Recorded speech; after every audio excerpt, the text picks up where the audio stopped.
우리 다 함께 사도신경 신앙 고백 드림으로 새벽 예배를 드리겠습니다. 나는 전능하신 아버지 하나님 천지의 창조주를 믿습니다. 나는 그의 유일하신 아들 우리 주 예수 그리스도를 믿습니다.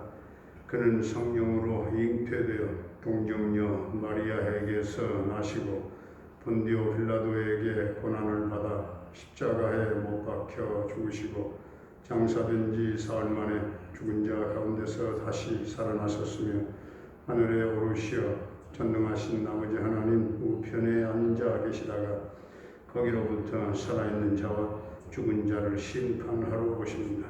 나는 성령을 믿으며 거룩한 공교회와 성도의 교제와 죄를 용서받는 것과 몸의 부활과 영생을 믿습니다. 아멘. 449장 전송 드리겠습니다. 449장입니다.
오늘 우리에게 주신 하나님의 말씀은 출애굽기 24장입니다. 출애굽기 24장입니다. 합독하겠습니다. 또 모세에게 이르시되 너는 아론과 나답과 아비후와 이스라엘 장로 70명과 함께 여호와께로 올라와 멀리서 경배하고 내 모습한 여호와께 가까이 나오고 그들은 가까이 나오지 말며 백성은 너와 함께 올라오지 말지니라. 모세가 와서 여호와의 모든 말씀과 그의 모든 율례를 백성에게 전하며 그들이 한 소리로 응답하여 이르되 여호와께서 말씀하신 모든 것을 우리가 준행하리이다. 모세가 여호와의 모든 말씀을 기록하고 이른 아침에 일어나 산 아래에 제단을 쌓고 이스라엘 12지파대로 12기둥을 세우고 이스라엘 자손의 청년들을 보내어 여호와께 서로 번제와 화목제를 드리게 하고 모세가 피를 가지고 반은 여러 양푼에 담고 반은 제단에 뿌리고 언약서를 가져다가 백성에게 낭독하여 듣게 하니 그들이 이르되 여호와의 모든 말씀을 우리가 준행하리이다. 모세가 그 피를 가지고 백성에게 뿌리며 이르되 이는 여호와께서 이 모든 말씀에 대하여 너희와 세우신 언약의 피니라. 모세와 아론과 나답과 아비후와 이스라엘 장로 70인이 올라가서 이스라엘의 하나님을 보니 그의 발 아래에는 청옥을 편 듯하고 하늘같이 청명하더라. 하나님이 이스라엘 자손들의 존귀한 자들에게 손을 대지 아니하셨고 그들은 하나님을 뵙고 먹고 마셨더라. 여호와께서 모세에게 이르시되 너는 산에 올라 내게로 와서 거기 있으라. 내가 그들을 가르치도록 내가 율법과 계명을 친히 기록한 돌판을 내게 주리라. 모세가 그의 부하 여호수아와 함께 일어나 모세가 하나님의 산으로 올라가며 장로들에게 이르되 너희는 여기서 우리가 너희에게로 돌아오기까지 기다리라.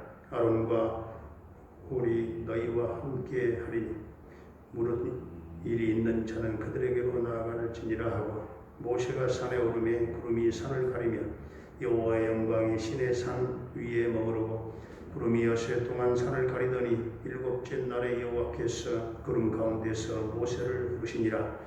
산 위에 여호와의 영광이 이스라엘 자손의 눈에 맹렬한 불같이 보였고 모세는 구름 속으로 들어가서 산 위에 올랐으며 모세가 40일 40야를 산에 있으니라. 아멘. 할렐루야. 살아계신 하나님, 오늘도 우리와 함께 하실 줄로 믿습니다. 오늘 출애굽기 24장을 보면 하나님께서 모세로 하여금 아론과 그의 두 아들과 이스라엘 70인의 장로들과 함께 올라와서 경배하도록 지시했습니다. 여기서 우리가 주목할 사실은 하나님을 경배하는 사람들의 위치가 각각 달랐다는 것입니다. 이것은 우리가 하나님을 경배하며 하나님으로부터 오는 은혜를 받는 것은 신앙의 깊이에 따라서 달라진다 하는 것을 보여주고 있습니다. 즉 우리가 신앙적으로 준비되어 있는 만큼 하나님을 경배할 수 있고 또 그로 인한 은혜의 깊이도 달라진다는 것이죠. 하나님께서 이스라엘 백성들의 신앙적 그런 결단을 듣고 그들과 언약을 맺으신 것은 하나님께서 일을 이루어 가시는 그 과정에서 인생들의 신앙적인 결단을 요구하신다는 것을 보여주고 있는 것입니다. 하나님께서 우리를 통해서 어떠한 일을 이루시기를 원하실지라도 우리가 하나님의 뜻에 순종하지 않는다면 하나님의 역사는 이루어질 수 없다 하는 것입니다. 만일 이스라엘 백성들에게 말씀에 대해서 온전히 순종하겠다 하는 그런 고백이 없었다면 하나님과 그들 사이의 언약은 체결되지 못했을 것입니다. 이러한 일은 오늘날에도 동일합니다. 우리가 하나님의 말씀에 그대로 순종하면 하나님의 역사는 이루어집니다. 하나님은 우리의 순종을 받으시고 일하시는 분이십니다. 우리의 이성적인 판단과 현실에 따라서 어떤 때는 순종하고 어떤 때는 순종하지 않는 태도는 그런 온당하지 않습니다. 우리는 우리의 현실과 하나님 말씀 사이에서 언제나 머뭇거려서는 안 됩니다. 그 안에 이성이 개입되어서도 안 되는 거죠. 순종의 길이 비록 고난의 길이라 할지라도 우리는 하나님의 말씀에 온전히 순종해야 합니다. 왜냐하면 그것만이 하나님께서 우리를 통해서 일하시도록 할 수 있는 길이기 때문에 그렇습니다. 오늘 4절을 보게 되면 모세가 하나님의 모든 말씀을 기록했다 했습니다. 이것은 이스라엘 백성들로 하여금 그 말씀을 잊지 아니하고 영원히 지키도록 하기 위함이었습니다. 그러나 그 후에 이스라엘의 역사를 보면 그들은 하나님의 말씀에 불순종하고 범죄하기를 수없이 반복했습니다. 그것은 바로 그들이 기록된 말씀을 갖고는 있었지만 그것을 자신들의 마음판에는 새기지 못했기 때문에 그렇습니다. 오늘날 우리 성도들도 마찬가지입니다. 우리는 하나님의 말씀을 단지 간직하는 것으로 그치지 말고 우리의 마음판에 새겨야 합니다. 그래야만 우리가 하나님의 말씀에 순종하고 범죄하지 않을 수가 있다 하는 것입니다. 5절부터 8절까지 보게 되면 하나님과 이스라엘 백성 사이에 마침내 선민 언약이 체결되는 장면을 기록하고 있습니다. 여기서 모세는 먼저 하나님께 번제와 화목제를 드리고 그 희생 제물에서 받은 피를 양푼에 담아서 절반은 제단에 뿌리고 나머지 절반은 백성들에게 뿌렸습니다. 이렇게 희생 제물의 피가 제단과 백성들에게 뿌려짐으로써 하나님과 이스라엘 백성들 사이에는 언약이 맺어진 것입니다. 이와 같이 하나님과 모든 언약은 피로 말미암아 이루어집니다. 피 흘림이 없이는 절대로 하나님과 관계를 맺을 수가 없습니다. 구약시대에는 이처럼 짐승의 피로 하나님과 인간 사이에 언약을 맺었지만 그러나 신약시대에는 예수 그리스도의 피로 하나님과 우리 인간 사이에 영원한 새 언약을 맺게 된 것입니다. 예수 그리스도께서는 친히 화목제물이 되사 십자가의 피 흘려 죽어주심으로써 그 피를 통해서 하나님과 우리 인간 사이의 새 언약을 맺어 주셨습니다. 그러므로 오늘날 우리 성도들은 모두 다 예수 그리스도의 피로 하나님의 언약 백성이 된 것입니다. 특별히 예수 그리스도의 피로 하나님과 새 언약을 맺은 우리는 짐승의 피로 하나님과 언약을 맺은 이스라엘 백성들과는 달리 비교할 수도 없는 특권을 누리게 된 것이죠. 이 땅에서 우리가 누리는 것은 지극히 부분적인 것에 불과합니다. 우리에게는 영원한 하나님 나라에서의 기쁨의 향연이 예비되어 있습니다. 그래서 우리가 하나님 앞에서 죽지 않고 하나님과 교제할 수 있게 된 것만도 지극한 은총인데 더구나 하나님께서 우리를 위해서 영원한 기쁨의 잔치를 예비해 두셨다고 하니 이 얼마나 큰 은혜입니까? 바로 예수 그리스도 안에서 하나님의 언약 백성된 우리들이 그런 축복을 누릴 수 있는 사람들이다 하는 것입니다. 그러므로 우리는 하나님께서 독생자의 피를 흘려서 나를 언약 백성 삼아 주신 것을 항상 감사하며 살 수 있기를 바랍니다.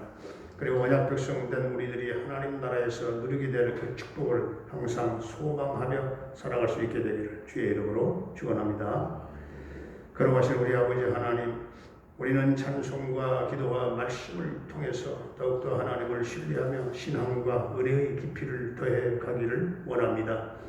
하나님의 말씀에 따라서 순종하며 살겠다는 신앙 고백이 있었던 이스라엘 백성들처럼 우리를 통해서 일하기를 원하시는 하나님께서 우리를 향해서 온전히 순종하겠다고 하는 신앙적인 결단을 오늘도 요구하고 계신 줄로 믿사오니 우리의 순종과 결단과 신앙 고백을 받으시고 순종을 통해서 하나님의 역사를 이루어 갔으기를 원합니다. 환경과 감정과 현실에 따라서 순종이 변하지 않게 하시고 순종의 길이 비록 고난의 길이라 할지라도 오직 말씀을 마음판에 새기고 말씀에 순종하는 성도로 헌신하게 하시고 주님의 십자가 보혈로 새 언약을 맺은 주님의 자녀답게 주님의 신실한 복음의 증인들로 살아가게 해 주시옵소서. 오늘도 성도들의 생업과 직장과 사업장에 하나님 복을 나눠 주시기를 원합니다. 사랑하는 부모님들의 남은 일생을 축복하시고 영혼의 기쁨과 찬송과 부활과 영생과 하늘 천국 소망으로 넘치는 남은 생애가 되기를 원합니다. 주님, 우리 모든 자녀들의 앞길을 평탄하게 인도해 주시고 저들에게 폐역한 세대를 바라보지 아니하는 믿음을 주시고 언어의 지혜를 더해 주시기를 원합니다. 병마로 말미암아 영육간의 고통을 겪고 있는 사랑하는 성도들에게 주님 십자가 보혈의 손으로 치유하시고 깨끗게 하여 주시옵소서. 강건하며 회복되는 은총을 더하여 주시기를 원합니다. 김은석 장로님, 나오자 김춘숙 권사님, 이자 권사님을 주님 치유하시고 깨끗게 하여 주시옵소서. 온전한 회복이 있게 하시고 강한 면역성을 주시기를 원합니다. 캐나다의 정찬석 집사님, 최경미 집사님, 성민이, 예린이 그 가족을 기억하시고 우리 하나님 형통 대성함을 그곳에 이루게 하시고 평강 승리의 소식이 있게 하여 주시옵소서. 아버지, 오늘 이 나라 이 민족을 축복해 주시되 남북 평화 통일을 당겨 이루어지게 하시고 민족 복음화의 꿈이 실현되게 해 주시옵소서. 아버지 하나님, 지구촌의 모든 코로나가 들끓고 있습니다. 잠잠해질만 하면 또 들끓고 다시 또 일어나는데 어느 날 갑자기 잠잠해질 수 있게 하시고 풍랑이 잠잠해지듯이 잠잠해지며 코로나가 어느 날 하나님 소멸되는 하나님의 통치가 있게 하여 주시옵소서. 예수님의 이름으로 기도하옵나이다. 아멘. 하늘에 계신 우리 아버지, 아버지의 이름을 거룩하게 하시며 아버지의 나라가 오게 하시며 아버지의 뜻이 하늘에서와 같이 땅에서도 이루어지게 하소서.